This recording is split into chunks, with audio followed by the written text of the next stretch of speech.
Pernah alami ini enggak? Orang lain yang salah, tapi kamu yang disalahpahami. Dan ada satu sosok di situ yang merasa paling benar saat memulai pembicaraan dan membuat cerita untuk bisa membicarakan orang lain. Biasanya semua ini tidak dimulai dari kebencian yang terang-terangan. Tidak ada makian, tidak ada nada tinggi. Justru dimulai dari kalimat yang terdengar dewasa dan penuh kehati-hatian. Sebenarnya aku gak enak ngomongin ini. Atau aku cuman pengen kamu waspada aja sama dia. Kalimat-kalimat seperti ini terasa aman. Nada suaranya tenang, bahasanya rapi, dan karena dibungkus dengan kesan peduli, orang-orang memilih percaya. Dari satu cerita kecil muncul cerita lain, selalu dari sudut pandang yang sama, selalu dengan arah yang sama. Bukan untuk mencari kejelasan, tapi untuk memastikan satu hal. Orang yang dibicarakan perlahan kehilangan tempat di mata orang lain. Dan di titik ini, tanpa banyak yang sadar, obrolan sudah berubah bentuk. Ini bukan lagi berbagi pengalaman. Ini adalah penggiringan opini. Ada tipe orang yang selalu membicarakan orang lain seolah-olah dia berdiri di posisi paling benar. Seolah dialah yang paling dewasa, paling sabar, paling mengerti situasi. Dia tidak pernah secara langsung berkata, "Aku tidak suka dia." Tapi dia memilih kalimat yang lebih halus. Dengan mengatakan, "Aku kasihan sama dia."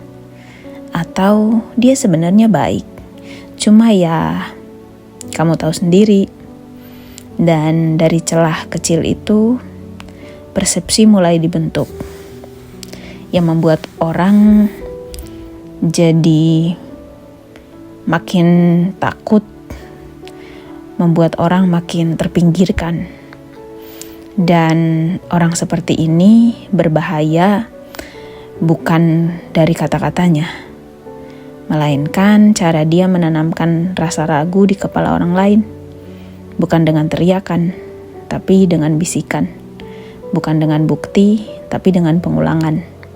Pelan, konsisten, dan selalu terlihat masuk akal. Jika diperhatikan lebih dalam, orang seperti ini jarang berhenti pada satu orang. Selalu ada target lain seiring waktu. Hari ini si A, besok si B, lusa mungkin orang lain lagi. Dan anehnya, posisinya selalu sama. Dia yang paling terluka, dia yang paling sabar, dia yang paling berusaha memahami. Padahal yang sebenarnya sedang dia rawat bukan luka, melainkan kebutuhan untuk merasa lebih unggul tanpa harus benar-benar bertumbuh. Karena menjatuhkan orang lain adalah cara tercepat untuk terlihat tinggi tanpa perlu naik kelas sebagai manusia. Yang paling menyedihkan adalah dampaknya. Reputasi orang lain retak tanpa pernah diberi ruang untuk membela diri. Hubungan menjadi canggung tanpa sebab yang jelas.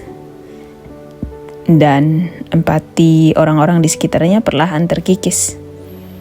Banyak yang ikut mengangguk bukan karena yakin, tapi karena ingin diterima. Dan tanpa sadar, mereka belajar satu hal berbahaya. Bahwa kebencian bisa dibungkus dengan bahasa yang rapi.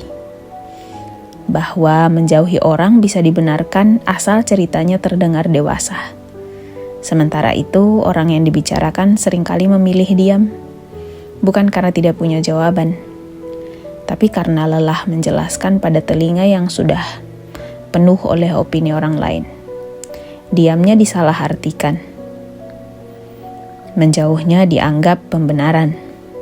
Dan ketenangannya dicurigai. Jika kamu pernah berada di posisi ini, kamu tahu kan rasanya? masuk ke sebuah ruang yang atmosfernya sudah berubah. Bukan karena kamu melakukan sesuatu, melainkan karena cerita tentangmu sudah berjalan lebih dulu. Orang yang matang sebenarnya tahu batas. Dia tahu perbedaan antara berkata, "Ini yang aku alami," dan berkata, "Dia memang orangnya seperti itu." Yang satu jujur, yang lain manipulatif. Tidak semua orang yang terlihat tenang sedang berdamai. Sebagian hanya pandai menyembunyikan ketidakamanan di balik kalimat yang terdengar bijak.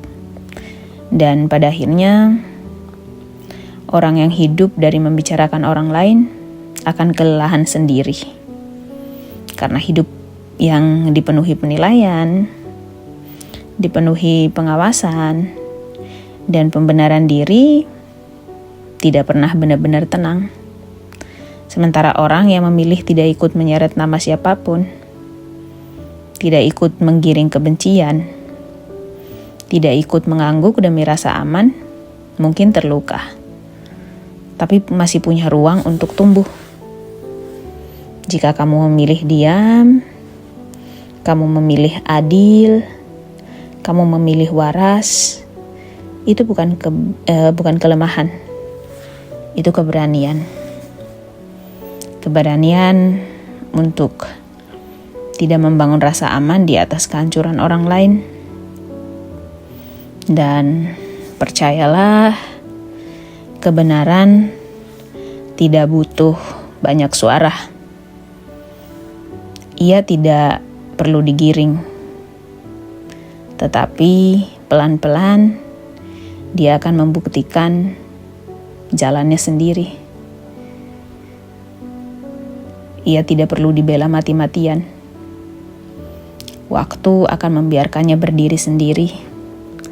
Sementara kebisingan perlahan akan saling menelan. Ada satu hal yang penting juga. Orang yang hobi menggiring opini seringkali tidak tahan melihat orang lain tetap utuh meski tidak disukainya. Karena bagi mereka ketidaksukaan harus berujung pada pengucilan. Kalau tidak, itu terasa seperti kekalahan. Mereka ingin memastikan bahwa orang yang tidak sejalan, tidak tunduk atau tidak bisa dikendalikan, harus kehilangan tempat. Setidaknya di lingkaran sosial yang sama. Dan caranya selalu sama, bukan dengan menyerang langsung, tapi dengan menciptakan jarak. Jarak emosional, jarak persepsi, jarak kepercayaan. Pelan-pelan orang lain dibuat ragu untuk mendekat. Bukan karena ada bahaya yang benar-benar nyata, melainkan karena katanya begitu. Yang ironisnya, orang seperti ini sering mengklaim dirinya tidak suka konflik. Padahal yang dia lakukan, dia selalu menciptakan konflik yang dipanjangkan, dipindahkan, dan disebarkan ke banyak kepala. Dia tidak berani berhadapan, tapi berani membentuk opini. Dan di titik tertentu, kebiasaan ini menjadi identitas. Dia dikenal sebagai orang yang paling tahu cerita. Dan kalau dia bilang begitu, pasti ada alasannya. Yang kelihatannya baik, tapi selalu punya kisah buruk tentang orang lain. Padahal, orang yang benar-benar damai tidak punya kebutuhan untuk terus menjelaskan mengapa orang lain salah. Ada perbedaan besar antara waspada dan sinis, antara berbagi pengalaman dan merusak reputasi, antara kedewasaan dan superioritas yang dibungkus ketenangan. Orang yang dewasa bisa berkata, "Aku tidak cocok," tanpa membuat dunia ikut membenci. Sementara orang yang tidak selesai dengan dirinya sendiri akan selalu butuh penonton untuk mengesahkan perasaannya atau memberinya validasi bahwa dia berada di posisi yang benar. Kalau kamu mulai belajar menjaga jarak dari orang-orang seperti ini, mungkin kamu dianggap dingin, atau sok netral, atau tidak peka. padahal yang sedang kamu jaga adalah akal sehatmu. Karena tidak semua cerita perlu dipercayai. Tidak semua emosi perlu diwariskan. Dan tidak semua konflik adalah urusanmu. Menolak ikut membenci bukan berarti membela. Menolak ikut menyebarkan bukan berarti menutup mata. Itu hanya berarti kamu memilih untuk tidak menjadi alat. Dan itu pilihan yang mahal. Karena seringkali kamu harus siap berdiri sendiri. Tapi lebih baik berdiri sendiri dengan hati yang bersih daripada ramai-ramai dengan pikiran yang tercemar.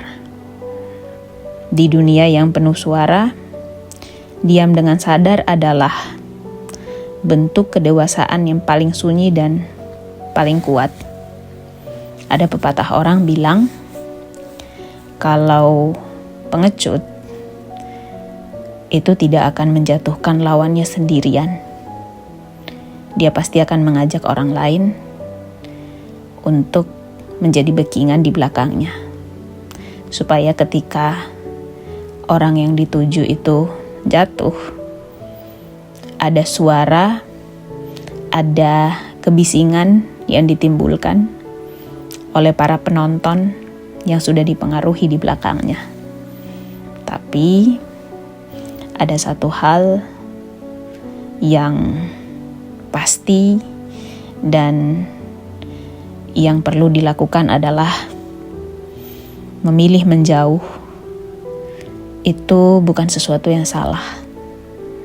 Memilih untuk diam, menjauhkan diri, dan tidak ikut mengangguk agar disukai, itu adalah pilihan yang paling bijaksana dan yang paling cerdas yang mungkin harus kamu ambil ketika berada di situasi yang mungkin saja seperti gambaran dalam obrolan kali ini. So, semangat!